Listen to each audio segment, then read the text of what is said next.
अब हम second point पे आते हैं। सेकेंड पॉइंट कहता है प्रारूपिक अभिव्यक्ति। अगेन शब्दों पे ध्यान देना। जब डिफाइन किया गया डिक्री शब्द को तो विधायिका अगेन चाहती तो लिख सकती थी डिक्री से ऐसे न्याय निर्णयन की अभिव्यक्ति है। आखिर निर्णय को एक्सप्रेस करना ही तो डिक्री है। तो लिखता सीधा अभिव्यक्ति, लेकिन अभिव्यक्ति से पहले क्वालिफाई कर दिया, कहा अभिव्यक्ति कैसी होनी चाहिए, औपचारिक होनी चाहिए, प्रारूपिक होनी चाहिए, फॉर्मल होनी चाहिए।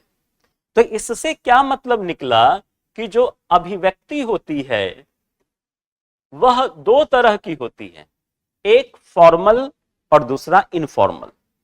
राइट, एक होता है फॉर्मल एक्सप्रेशन और दूसरा होता है इनफॉर्मल एक्सप्रेशन। फॉर्मल को ही हम बोलते हैं प्रारूपिक या फिर औपचारिक, जो भी आप वर्ड यूज करें, और दूसरी तरफ इनफॉर्मल को बोलते हैं अनौपचारिक।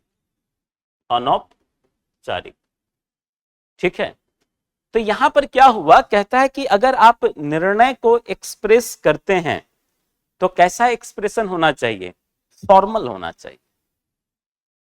कई बार आप देखेंगे कि कोर्ट जब जजमेंट देती है तो जजमेंट देने के क्रम में एक्सप्रेस बहुत कुछ कर देगा। मतलब जज साहब जो बैठे हुए हैं बहुत कुछ बोल देंगे। तो क्या हर एक चीज को डिक्री मान लिया जाए? तो हर एक बात डिक्री नहीं होगी। अगर आपको डिक्री बनानी है तो उसको आप फॉर्मली एक्सप्रेस करो, मतलब उसको लेखबद्ध करो।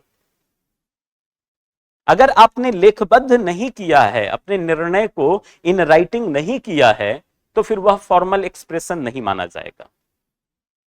तो यहां पर प्रारूपिक अभिव्यक्ति का मतलब ही यही है, निर्णय को लेखबद्ध किया जाना। निर्णय को लेखबद्ध किया जाना। अगर आप अपने निर्णय को एक्सप्रेस करते हो तो आपको अपने निर्णय को क्या करना पड़ेगा, उसको लेखबद्ध करना पड़ेगा। समझ में आ रही बात? कोर्ट कई बार लिखवाने क्रम में अन्य बातें भी बोल जाता है। राइट, उसके बाद जज साहब बोलेंगे इस बात को मत लिखना, जो बगल में रहता है ना, इस बात को मत लिखना। तो भाई तो बोल क्यों रहे हो? ठीक है, तो एक्सप्रेस तो हुआ ना कोर्ट के द्वारा। आप भी जज बनोगे तो कई बार कुछ मामले ऐसे होते हैं जिसमें आप जो लिखवा रहे हो वो तो डिक्री है, लेकिन कई बार आप कुछ उससे हट के भी बहुत कुछ एक्सप्रेस कर देते हो, लेकिन उसको आप लिखवा नहीं रहे हो। राइट, तो हर वो चीज डिक्री नहीं होगा। अगर आपने जजमेंट दिया और उस जजमेंट को एक्सप्रेस कर रहे हो तो उसको आप फॉर्मली करो, उसको आप लेखबद्ध करो, तभी हम डिक्री मानेंगे। समझ में आ रही बात? तो यहां पर फॉर्मल एक्सप्रेशन को हम लोग पढ़ते हैं प्रारूपिक अभिव्यक्ति ऑर्डर 20, रूल 1, रूल 3, रूल 6 वगैरह पढ़ोगे तो डिक्री के कंटेंट्स के बारे में लिखा हुआ है, डिक्री की अंतर वस्तु। तो वहीं पे आप पढ़ते हैं कि डिक्री निर्णय के अनुरूप होती है। तो डिक्री जब भी तैयार की जाएगी तो कैसा तैयार की जाएगी, जैसा न्यायालय का निर्णय होगा उसी के अकॉर्डिंग डिक्री तैयार की जाएगी।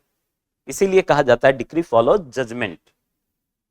ठीक है, तो यहां पर आप क्या देखते हैं, वर्ड यूज किया प्रारूपिक अभिव्यक्ति।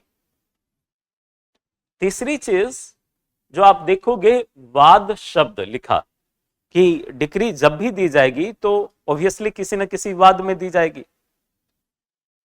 तो जब आप कहते हो किसी न किसी वाद में दी जाएगी तो इसका क्या मतलब है? वाद शब्द को परिभाषित तो नहीं किया है सीपीसी में। आगे भी आप पढ़ोगे तो कहीं भी सूट वर्ड को डिफाइन नहीं किया है। वाद शब्द की परिभाषा सेक्शन 2 में नहीं दी गई है।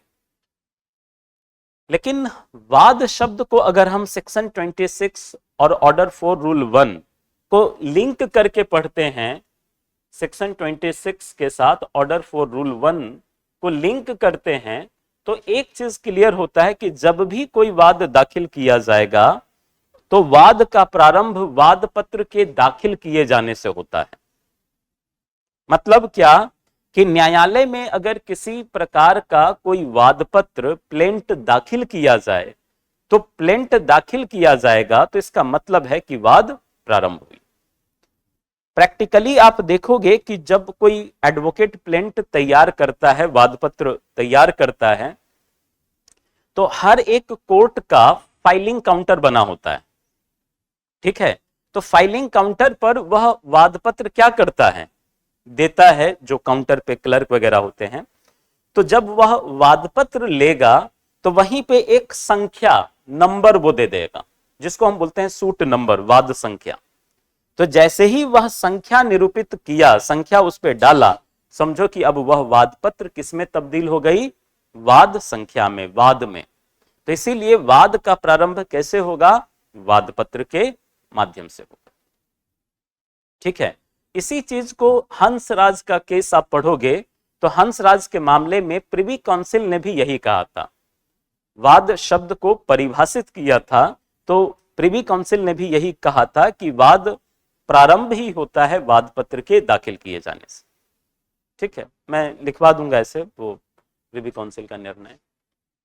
अब यहां पे आप क्या देखते हैं कि वर्ड यूज किया है, वाद में के सभी या किन्हीं विवादग्रस्त विषयों के संबंध में। अब जो डिक्री है वह या तो सभी विवादग्रस्त विषय या फिर किन्हीं विवादग्रस्त विषय।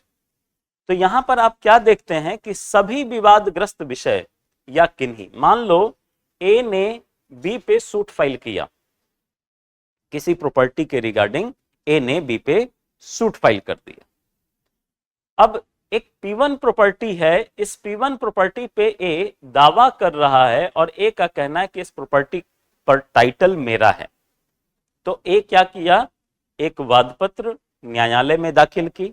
इस वादपत्र में बहुत सारी बातें ए ने लिखा होगा, जिसमें ए का दावा कि यह प्रॉपर्टी मेरी है। उसने बताया कि ए के पिता ने उस संपत्ति को परचेज किया था। ठीक है, उस संपत्ति को परचेज किया और चूंकि पिता की मृत्यु हो चुकी है तो इस स्थिति में वह प्रॉपर्टी सीधा ए में सक्सीड करेगी, क्योंकि ए ही उसका विधिक उत्तराधिकारी है। तो ये सारी की बातें, उस आधार पर ए का यह कहना था कि इस P1 प्रॉपर्टी का टाइटल डिक्लेयर किया जाए। जब बी ने इस वादपत्र का जवाब दिया तो रिटन स्टेटमेंट में बी ने, प्रतिवादी ने बताया कि इस बात, उसमें एक्चुअल में जब रिटन स्टेटमेंट देखोगे ना तो हर एक पैरा से सहमत या असहमत आपको बताना पड़ता है। इसने कहा कि मैं पैरा संख्या 1 से, वादपत्र के पैरा संख्या 1 से सहमत हूं कि इस संपत्ति को ए के पिता ने खरीदा था। अब जब सहमति हो गई तो क्या कोई डिस्प्यूट होगा? नहीं होगा। लेकिन जब सेकेंड पैराग्राफ लिखा तो कहा कि यह कि वादपत्र के पैरा संख्या 2 एवं पैरा संख्या 3 से मैं असहमत। उसने बताया कि वादी के पिता ने खरीदा, इस बात से तो मैं सहमत हूं, लेकिन वादी के पिता ने अपनी मृत्यु से ठीक पहले उस प्रॉपर्टी को विक्रय कर दिया था। राइट। अब बी ने क्या बताया, पैरा संख्या 2 एवं 3 से असहमत है, और बी ने कहा कि ए के पिता ने उस संपत्ति को मेरे नाम विक्रय कर दिया था, और इससे रिलेटेड वह सेल डीड वगैरह भी कोर्ट में लगा रखा है। तो यहां पर जब ए के पिता ने क्या कहा कि ए के पिता ने इस संपत्ति को मुझे विक्रय किया था, तो यहीं पर अब इसने क्या बातें उठा दी, सेल डीड की, जो वादपत्र में नहीं लिखा गया था। प्रतिवादी ने रिटन स्टेटमेंट में इन तथ्यों को उठाया। तो सिविल मामले में क्या होता है, जब रिटन स्टेटमेंट में कोई नई बातें आ जाए तो वादी को फिर से कहने को मौका दिया जाता है, उसको बोलते हैं रेप्लिकेशन। राइट। जब वादी प्रतिवादी के रिटन स्टेटमेंट का जवाब दे, और सिविल मामले में सारा का सारा कागजी, मतलब वादी वादपत्र दाखिल किया, प्रतिवादी ने रिटन स्टेटमेंट फाइल किया, प्रतिवादी ने रिटन स्टेटमेंट में अगर कोई नई बात उठा दी तो अब उस नई बात का जवाब देने के लिए वादी को मौका चाहिए ना। तो वादी इस रिटन स्टेटमेंट का जब जवाब देगा तो इसको बोलते हैं रेप्लिकेशन। राइट। तो यहीं पे कोर्ट क्या करती है, इशू बनाती है। नंबर एक, इसने बताया कि जो प्रॉपर्टी सेल करने की बात की जा रही है, एक्चुअल में ऐसा कोई विक्रय हुआ ही नहीं था। तो कोर्ट क्या करेगी, इशू बनाएगी सबसे पहले कि क्या ए के पिता ने उस संपत्ति का जो विक्रय किया था वह विक्रय विधिपूर्ण है या विक्रय विधिपूर्ण नहीं। ठीक है। दूसरा विवाद्य हो सकता है कि इस प्रॉपर्टी के बारे में इसने बताया कि पूरे के पूरे 50 लाख रुपए में खरीदा था, सेल डीड में 50 लाख रुपए अंकित वगैरह है। अब यहां पर ए कह रहा है कि उसके पिता को कभी भी 50 लाख रुपया मिला ही नहीं, मान लो, तो ये दूसरा इशू हो सकता है। तो इस तरीके से इशू बनते गया। तो कोर्ट क्या करती है, सबसे पहले इशू फ्रेम करती है, वादी के वादपत्र, प्रतिवादी के रिटेन स्टेटमेंट, वादी को एग्जामिन किया, प्रतिवादी को एग्जामिन किया, पूछा कि हाँ बताओ क्या कहना है आपका। सारी चीजें सुनने के बाद कोर्ट इशू बनाती है, जिसको हम बोलते हैं विवाद्यक। विवाद्यक का मतलब ही होता है कि जिन जिन बिंदुओं पर वादी एवं प्रतिवादी के बीच कंट्रोवर्सी है, जिन जिन बिंदुओं पर जिस जिस पॉइंट पे वादी एवं प्रतिवादी के बीच अंतर विरोध है, उन उन बिंदुओं को कोर्ट इशू के तौर पर फ्रेम करती है, जिसको हम बोलते हैं विवाद्यक को बनाना। ठीक है। तो यहां पे आप क्या देखते हो कि इशू उसने फ्रेम किया। तो यहां जो वर्ड यूज किया है, सभी विवादग्रस्त विषयों के संबंध में, अगर मान लो किसी मामले में 5 इशू है, 5 के 5 इशू को निर्धारित कर दिया, तो इसके लिए शब्द यूज किया वाद में के सभी विवादग्रस्त विषयों का निर्धारण। कोर्ट ने 5 में से केवल 3 इशू को निर्धारित किया, तो इसके लिए वर्ड यूज कर दिया किन्हीं। मतलब क्या, वाद में के जितने भी इशूज थे, सारे के सारे इशू को अगर कोर्ट निर्धारित कर दे तो उसके लिए वर्ड यूज किया सभी, और वाद में के केवल कुछ इशूज को निर्धारित किया, उसके लिए शब्द यूज किया किन्हीं। तो यहां पर आप क्या देखते हैं कि वाद में के सभी या किन्हीं विवादग्रस्त विषयों के संबंध। अब नेक्स्ट पॉइंट क्या कहता है कि पक्षकारों के अधिकारों का, अब जो यहां पे डिक्री दी जाती है, एक्चुअल में इस डिक्री में डिसाइड क्या किया जाता है, तो कहता है अधिकार। ये अधिकारों का निर्धारण होता है। अब यहां पर ए ने अपने अधिकार की बात की। ए का यह कहना था कि उस संपत्ति को ए के पिता ने खरीदा था, राइट। जबकि दूसरी तरफ बी अपने अधिकार की बात करता है। बी का कहना है कि इस प्रॉपर्टी को मैंने परचेज किया था, तो ऑब्वियसली प्रॉपर्टी के संदर्भ में टाइटल मेरे पक्ष में डिक्लेयर होना चाहिए। तो हर एक अपने अपने अधिकारों की बात कर रहा है, वह चाहे वादी हो या फिर प्रतिवादी हो, और इसी अधिकार को कोर्ट निर्धारित करती है, राइट।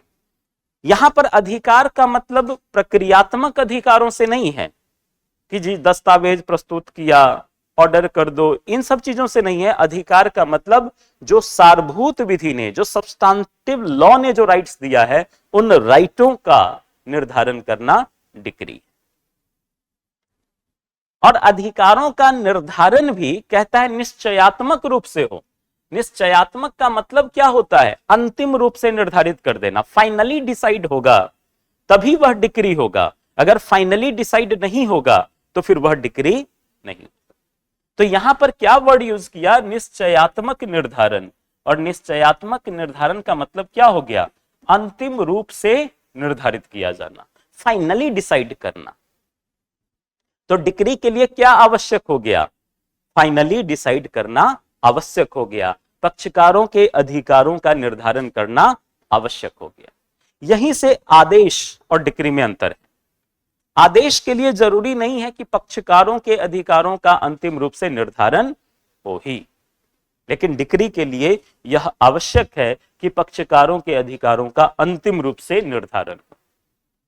अगर अंतिम रूप से निर्धारण नहीं हुआ है तो फिर वह डिक्री